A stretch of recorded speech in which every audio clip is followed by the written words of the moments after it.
여러분 안녕하세요. 오늘 이 해설 시간에서는 진짜 놀라운 비밀 하나를 파헤쳐 보려고 합니다. 우리가 전혀 모르는 사이, 그러니까 매년 봄과 가을에 우리 머리 위에서 엄청난 규모의 자연현상이 벌어지고 있거든요. 이게 도대체 무슨 소린가 짚으시죠?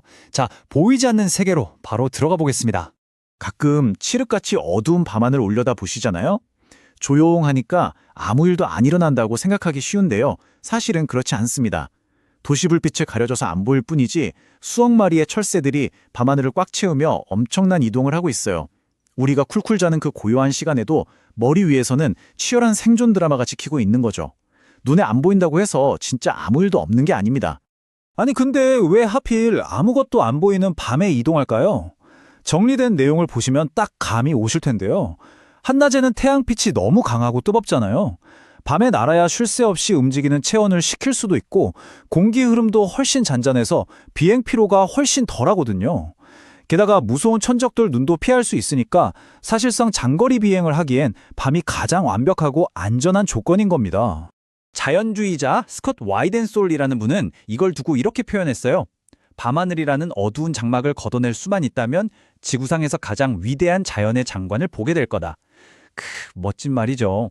새 몇 마리가 짹짹거리며 날아가는 수준이 아니라 거대한 무리가 강물처럼 하늘을 가로지르는 진짜 숨 멎는 광경이란 뜻입니다. 자, 그럼 생물학적 한계를 뛰어넘는 궁극의 지구력 달리기 선수, 큰 뒷부리 도열을 한번 자세히 만나볼까요? 1만 킬로미터. 이 작은 새가 날아가는 거리가 무려 1만 킬로미터입니다. 알래스카에서 출발해서 뉴질랜드까지 가는 건데 사실 이건 사람도 비행기 타고 꼬박 한참을 가야 하는 진짜 상상하기도 힘든 엄청난 거리거든요. 근데 여기서 더 충격적인 포인트가 있습니다. 이 장대한 여정을 완료하는데 딱 11일이 걸리는데요. 그냥 11일짜리 여행 코스라는 게 아니고요. 11일 밤낮으로 단 1초도 안 쉬고 허공에서 날갯짓만 한다는 거예요. 정말 믿어지시나요? 더 기가 막힌 건 이겁니다. 태평양 한가운데를 날아가는 거라 중간에 지형지물이 아무것도 없어요. 그래서 착륙 횟수가 완전 제로입니다. 0번이요. 아니 도대체 이렇게 자비 없는 여정에서 어떻게 살아남을 수 있는 걸까요? 사방이 물밖에 없는 바다에서 길을 잃어버리면 끝이잖아요. 얘네들은 길을 찾기 위해 낮에는 태양, 밤에는 쏟아지는 별을 봅니다. 게다가 전문가들에 따르면 지구의 자기장을 감지하는 생체 나침반까지 몸속에 장착되어 있다고 해요. 말 그대로 지구 전체를 무대로 정밀한 내비게이션을 켜고 날아가는 겁니다. 육체의 한계를 어떻게 뛰어넘는지 이 녀석들의 진짜 생물학적 초능력들을 조금 더 깊이 살펴보겠습니다. 11빌 내내 날면 언제 자냐고요? 그래서 이 놀라운 새들은 반쪽 뇌수면이라는 걸 합니다. 좌뇌와 우뇌가 몇 초씩 번갈아 가면서 자는 거예요. 마치 교대 근무자 2명이 번갈아 쉬는 것처럼 한쪽 뇌가 쉴 때 다른 쪽 뇌는 깨어 있으니까 바다로 추락하지 않고 잠을 잘 수 있는 거죠. 와, 생명의 신비가 따로 없습니다. 출발 전 준비 과정도 장난이 아닙니다. 비행을 시작하기 전에 그야말로 폭식을 하는데요. 엄청난 양을 먹어치워서 단숨에 체중을 2배로 불려버려요. 장거리 비행에 필요한 에너지를 지방으로 꽉꽉 채워 넣고 자기 몸 자체를 무거운 연료 탱크처럼 개조하는 겁니다. 제가 제일 놀랬던 부분이 바로 여긴데요. 비행기가 무거운 짐을 버리듯이 이 새들도 날 때는 밥 먹을 일이 없으니까 위나 장 같은 소화기관을 거의 사라질 정도로 확 쪼그라뜨려 버립니다. 그리고 그 여유 공간에 심장이랑 비행 근육을 무려 50%나 더 키우죠. 오직 비행 하나만을 위해 몸을 재조립해버리는 겁니다. 그러다 뉴질랜드에 도착하면요. 쪼그라들었던 장기를 다시 쑥쑥 자라게 해서 밥을 먹기 시작합니다. 이걸 25년에서 30년 평생 동안 매년 반복하는데 다 합치면 지구에서 달까지 2번이나 갔다 올 수 있는 어마어마한 거리라고 하네요. 진짜 입이 떡 벌어집니다. 자, 그런데 이 기적 같은 비행에서 절대 빠지면 안 되는 필수적인 갯벌 휴게소가 하나 있습니다.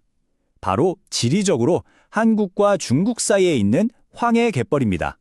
이 동아시아 대양주 이동 경로를 쭉 보시면요. 알래스카와 뉴질랜드 딱 한가운데 황해 갯벌이 있죠.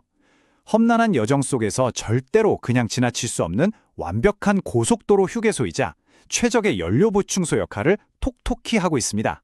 우리 눈에는 그냥 질척이고 넓은 진흙밭으로 보일지 몰라도 하늘에서 방전 직전으로 내려온 새들에겐 이곳은 맛집 그 자체거든요. 영양가 꽉 찬 조개며 갯지렁이들이 널려있는 말 그대로 생명줄 같은 뷔페인 겁니다. 근데 문제는 이들에게 시간이 그렇게 많지 않다는 거예요. 딱 2주. 이 짧은 시간 안에 잃어버렸던 체중을 다시 2배로 쫙 늘려야만 북쪽으로 가는 다음 비행에서 살아남을 수 있습니다. 만약 갯벌이 훼손돼서 먹이가 부족해지면 안타깝게도 새들은 목적지도 못 가고 바다로 추락하고 말 겁니다. 그래서 전 세계의 하늘길을 보호하는 것이 중요합니다. 이 경이로운 이야기를 들었으니 이제는 관찰을 넘어 행동으로 나아갈 때입니다. 이 새들이 인간이 그어놓은 국경선을 알겠어요. 그냥 본능 따라 날아갈 뿐이죠. 그러니까 전 세계적인 팀워크가 필수적입니다. 거창한 걸 해야 하는 게 아니고요. 주변 자연 서식지와 황해 갯벌이 얼마나 중요한 역할을 하는지 알리고 관심을 갖는 것만으로도 정말 훌륭한 첫걸음이 됩니다. 다행스럽게도 이런 국제협력이 실제로 꽤 큰 힘을 발휘한다는 거예요. 이동 경로를 공유하는 국가들이 같이 노력해서 한때 멸종위기였던 저어새가 최근 개체수를 성공적으로 회복했거든요. 우리의 작은 관심과 노력이 진짜로 생명을 살려낸 명백한 증거죠. 자, 오늘 큰디뿌리도요의 엄청난 비행과 평범해 보였던 갯벌의 숨은 가치까지 다 아셨는데요. 오늘 밤 겉보기엔 텅 비어있는 조용한 밤하늘을 한번 올려다보세요. 저 캄캄한 어둠 너머에서 지금 이 순간에도 펼쳐지고 있을 그 보이지 않는 기적들. 여러분은 이제 어떤 장면이 상상되시나요? 오늘 해설은 여기서 마치겠습니다. 함께해 주셔서 정말 감사합니다.